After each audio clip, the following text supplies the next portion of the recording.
normalmente o nosso Etzará, a nossa tendência para o mal, que nos induz.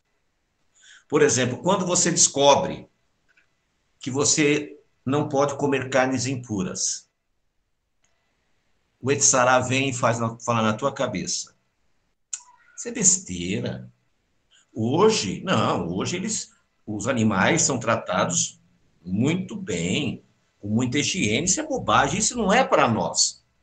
Então, o Etzará, ele vai sempre tentar nos convencer que temos que ir contra a palavra. Nós temos tentado ensinar para as pessoas que nós não podemos fugir do que está escrito. A Bíblia diz: maldito o homem que confia no homem. Obviamente, isso serve para a mulher. Maldita a mulher que confia na mulher, ou o homem que confia na mulher, ou vice-versa. Nós não podemos confiar no ser humano. Nós temos que confiar na palavra.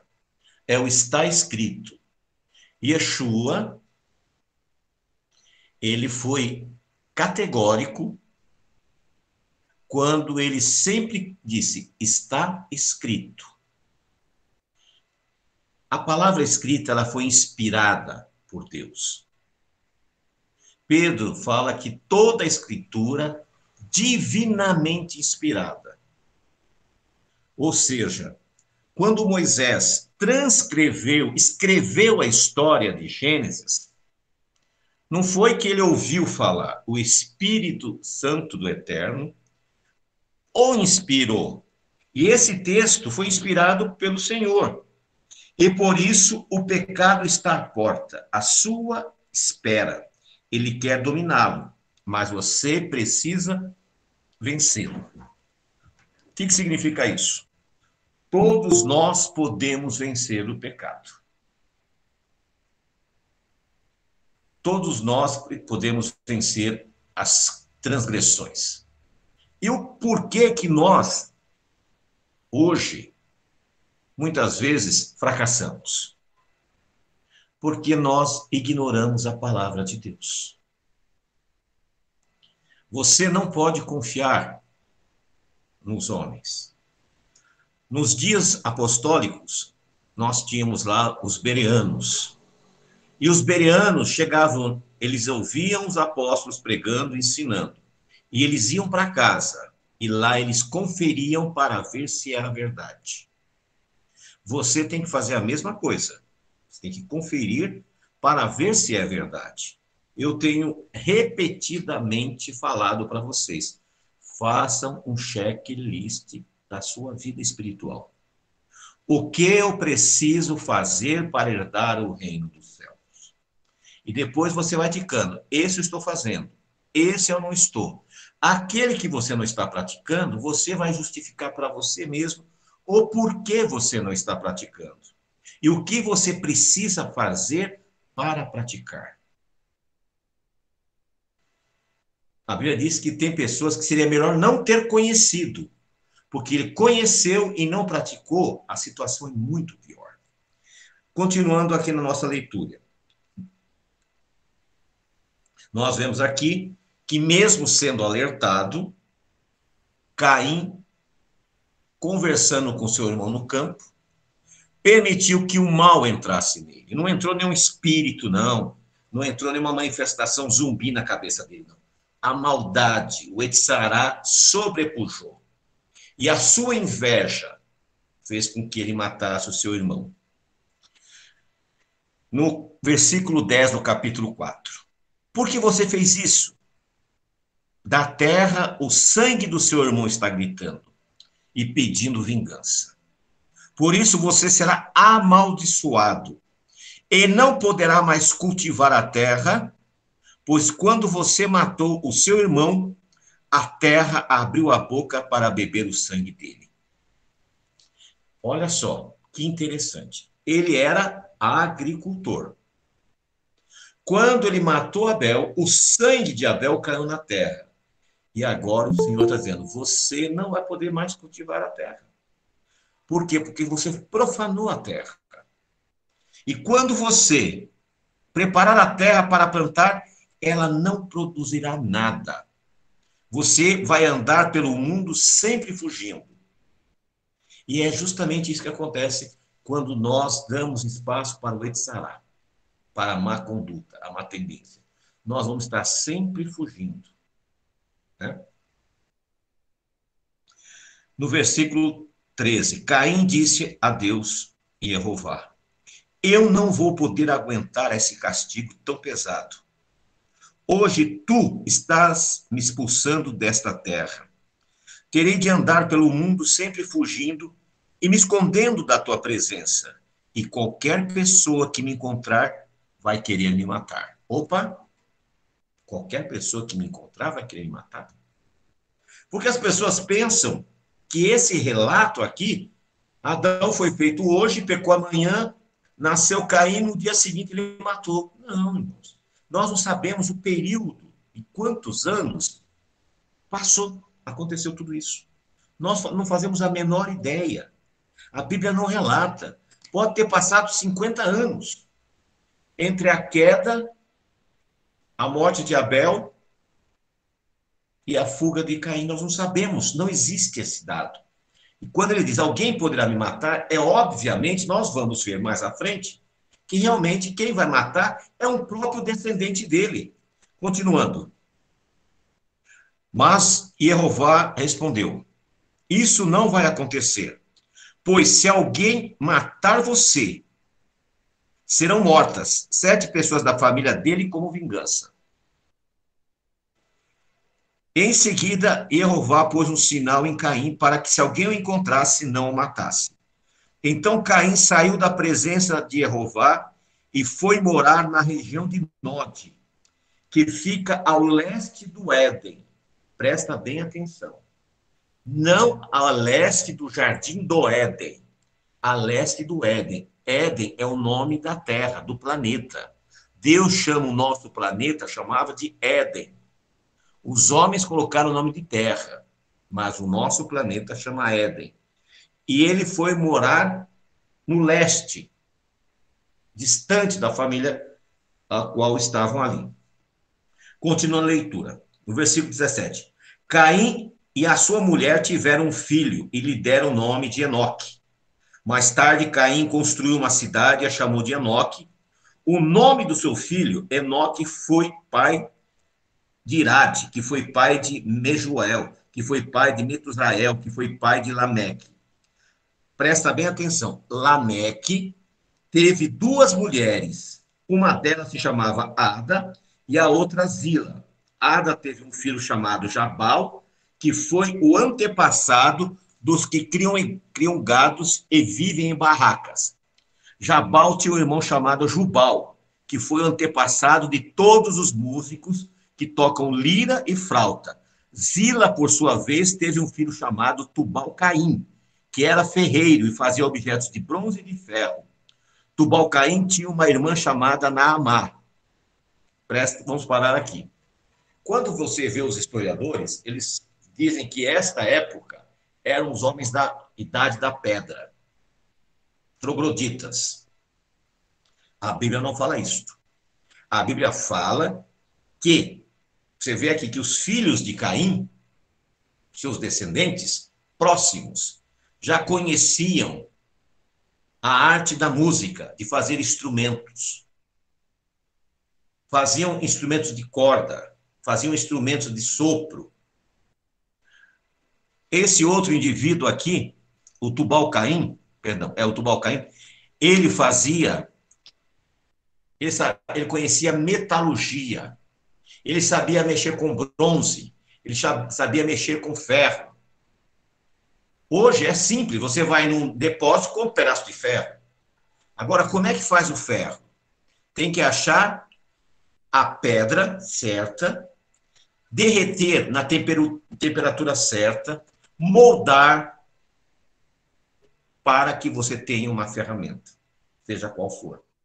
Então, sim. Então, é um processo bem complexo. Outra coisa, fazer uma harpa, tirar os sons. Então, eles eram homens inteligentes. Tirem essa visão de trogloditas. Eles não eram trogloditas. Eles eram homens inteligentes. a tal ponto que Noé construiu um transatlântico. Deus deu apenas as dimensões para ele. E ele foi lá e construiu. E nós vamos ver que, logo em seguida, os descendentes de Noé constroem uma torre. Eles eram engenheiros, arquitetos. Então, eles eram pessoas inteligentes, pessoas com capacidade. Continuando a leitura. Lameque, o filho de Caim, descendente de Caim, foi ele que introduziu a poligamia. Ou seja, a poligamia não provém de Deus. Deus instituiu um casal, homem e mulher. Então, esta invencionice acabou fazendo com que as pessoas tivessem mais esposas. Mas isso não era a vontade de Deus. Continuando. Lembra que eu falei que quando Caim tinha medo que matassem ele, a Bíblia vai falar que um parente dele vai matar. Que está no versículo 23. Seja bem-vinda, irmã Márcia. Certo dia, Lameque disse às suas mulheres, Ada e Zila, escutem-me, mulheres de Lameque, marque bem o que eu digo. Matei um homem porque me feriu. Matei um moço porque me machucou. Se são mortas 7 pessoas para pagar pela morte de Caim, então, se alguém me matar, serão mortas 77 pessoas da família deste assassino. Então, quem matou Caim foi o Lameque. Como a punição seria 7 pessoas, ele já vai lá e avisa, olha, vou matar vocês, fiquem espertas. E aí ele joga uma praga, agora se me matarem, vão ter que ser 70 vezes 7. Então a Bíblia conta a história e nós localizamos aqui o assassino. Nós não sabemos quem é esse jovem, que foi morto também. Não foi morto só Caim, tinha mais um, nós não sabemos quem é. Até o momento não sabemos. Continuando, no versículo 25. Adão e sua mulher tiveram outro filho. E ela disse, Deus me deu outro filho para ficar em lugar de Abel, que foi morto por Caim. E pôs o nome dele, o nome de Sete. Sete foi pai de um filho e o chamou de Enos. Presta bem atenção, versículo 26. Foi nesse tempo que o nome de Jeová começou a ser usado no culto de adoração a Deus. Olha que coisa interessante. Quando nasceu Enos, os descendentes de Sete começaram a usar o nome Jeová para adorar a Deus. Quantas vezes nós lemos aqui, nunca paramos para ver. Eu estou usando a nova linguagem, a tradução da linguagem de hoje. E olha que coisa interessantíssima. Foi nesse momento, quando Sete teve um filho, chamado Enos, que se começou a invocar o nome Jeová. Voltando um pouquinho. Caim, obviamente, ele casou com uma irmã. E para não ficar no meio da família dele ali, que estavam envolvidas, próximos ao assassinato dele, ele vai para o leste. E lá ele vai aumentar as suas famílias, como nós temos a relação deles aqui. Agora vai começar a linhagem, que nós chamamos a linhagem da mulher. Os descendentes de Sete. Esta é a lista dos descendentes de Adão quando criou seres humanos. Deus o fez parecidos com ele. Deus os criou homem e mulher e os abençoou e lhe deu o nome de humanidade. Primeira coisa, Deus criou homem e mulher. Não existe uma terceira opção, nem uma quarta, nem uma quinta. A Bíblia é clara, existe homem e mulher. Com a idade de 130 anos, Adão foi pai de um filho que era parecido com ele e pôs o nome de Sete. Esse parecido, a impressão que dá não é uma aparência física, uma aparência espiritual. Sete era uma pessoa espiritual. nós vemos que a queda foi por parte de Eva. Adão, não sabemos o porquê desta fraqueza, temendo perder Eva, ele compartilhou. Mas ele manteve uma questão espiritual firme. E Sete vai ter esse caráter espiritual. Quando Sete completou 105 anos, nasceu seu filho Enos. Aí vai fazendo a sequência. Não vou nem ler todos os nomes. No versículo 25 do capítulo 5, diz assim: quando Matusalém tinha 187 anos, seu filho Lameque nasceu. Depois disso, Matusalém viveu mais 782 anos. E ele foi pai de filhos e filhas. E morreu com 969 anos de idade. Quando Lameque tinha 182 anos, foi pai de um filho e disse: o Senhor Deus amaldiçoou a terra, e por isso o nosso trabalho é pesado. Mas esse menino vai trazer paz e descanso para nós. Lameque pôs no filho o nome de Noé. Olha que coisa interessante. Nesse período, a terra já estava amaldiçoada. Já não produzia como antes. E com a chegada de Noé, esse menino vai nos trazer a paz. Mal sabia ele que a paz que ele traria seria através da destruição. Continuando. Versículo 6. Quando as pessoas começaram a se espalhar pela terra, tiveram filhos. Olha bem, versículo 2. Os filhos de Deus viram que estas mulheres eram muito bonitas. Então escolheram as que eles quiseram e casaram com elas. Aí o Senhor Deus disse: não deixarei que os seres humanos vivam para sempre, pois são mortais. De agora em diante, eles não viverão mais do que 120 anos. Primeiro, um homem que vive 900 anos, ele pode ter uma quantidade enorme de filhos. Se ele serve a Deus, é uma situação. Mas se ele não serve a Deus, é uma maldade completa. Então você vê a condição que o mundo estava. E aqui a Bíblia fala que os filhos de Deus viram que essas mulheres eram muito bonitas. Que mulheres eram essas? As descendentes de Caim. Elas eram provocantes. Diferente das descendentes de Sete, que eram mulheres recatadas.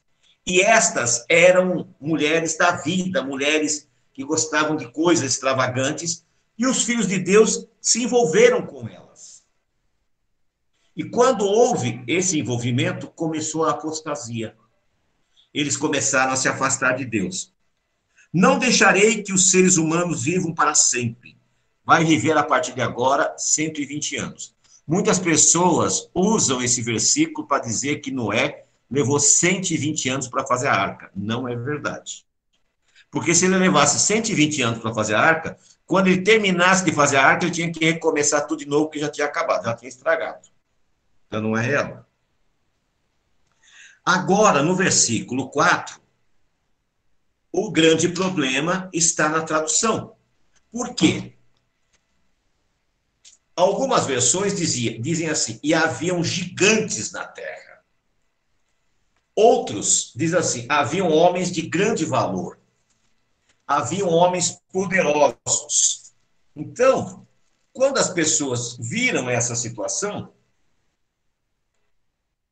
na Bíblia, TJ, havia os nefilins na terra, naqueles dias, e depois, durante esse tempo, os filhos do verdadeiro Deus continuaram a ter relações com os filhos dos homens. Eles deram filhos, e eles eram valentes dos tempos antigos.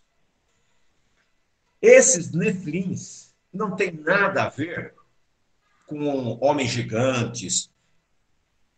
Muitos dizem, foram os anjos que tiveram um relacionamento com as mulheres. E desse relacionamento nasceu gigantes. Não existe isto. O próprio Senhor Yeshua disse que os anjos não têm sexo. São assexuados. Eles não são humanos. Eles não são como nós.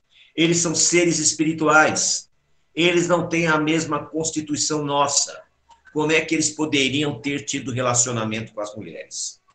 Aqui, essa questão dos nefilins se refere estritamente aos descendentes de Caim, que se misturaram com os descendentes de Sete e começaram a fazer com que eles desviassem o caminho. A Bíblia diz que eles eram valentes, guerreiros. Por quê? Os descendentes de Caim eram pessoas violentas, agressivas. Os descendentes de Sete eram homens íntegros, mulheres íntegras. Ao se misturarem, começou a violência entrar no meio deles. Foi quando Deus decidiu encerrar a história daquele mundo. Deus decidiu destruir o primeiro mundo. E agora ele vai trazer aquele, né, que seria o Salvador, que salvaria a espécie humana, salvaria os animais, que esse estudo nós vamos ver na semana que vem, que é sobre os animais, o porquê a arca tinha limitações, e algumas pessoas dizem que não era possível. Das curiosidades, né? Uma girafa não caberia dentro da arca por causa da altura. Então, nós vamos tentar explicar para vocês como foi a escolha dos animais, o que aconteceu, baseado nas escrituras. Só para dar o arremate. Temos 2 minutos. Não existe, nunca existiu, anjo tendo relacionamentos com humanos. Esses valentes, esses nefilins, foi que os descendentes de Caim se misturaram com os descendentes de Sete. Deus havia feito com que Caim fosse embora, partisse, para não se misturar. E isso serve para nós. A Bíblia diz que nós não devemos nos unir a julgo desigual. Quando nós nos unimos a julgo desigual, nós vamos ter problemas. Muitas vezes, você conhece a palavra de Deus, você conhece, guarda os mandamentos de Deus, e você vai se relacionar com uma pessoa que não acredita no sábado, não acredita na alimentação. A sua casa vai ser uma casa dividida. Então, foi o que aconteceu aqui nesses dias. Os filhos de Deus, os filhos de Sete, aprenderam a invocar o nome Jeová, a adorar a Deus. Os filhos de Caim não. E aí eles começaram a se misturar. E antes que desaparecesse por completo a linhagem de Sete, Deus ordenou que destruísse esse mundo. E isso vai se repetir agora, no futuro, quando Deus vai intervir na história humana. Então, eu gostaria que vocês prestassem bem atenção, lessem agora a Bíblia com os olhos que a gente leu, e você vai encontrar as respostas. Caim casou com a sua irmã e foi para leste, para ficar longe dos descendentes de Sete. Os descendentes de Sete, no futuro, começaram a se misturar com os descendentes de Caim. E surgiram esses homens violentos, esses homens de guerra, esses homens valentes.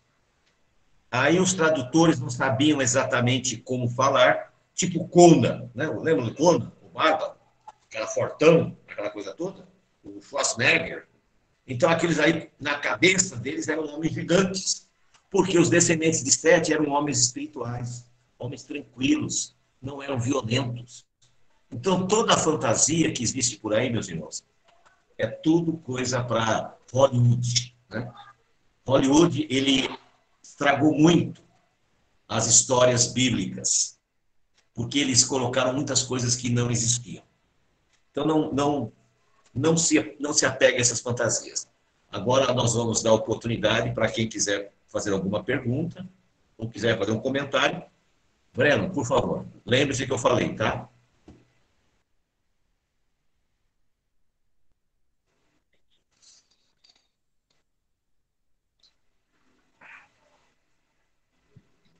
Tchau, irmão.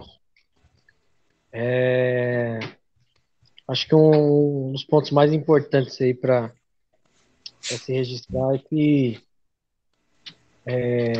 Deus, ele é todo poderoso, ele é soberano e ele não está fora da história do mundo. Da mesma forma como ele interveio no passado com o dilúvio, ele irá intervir novamente. E dessa vez será com fogo. Devemos vigiar, guardar a nossa posição, nossa fé, obedecer os seus mandamentos e que não sejamos pegos de surpresa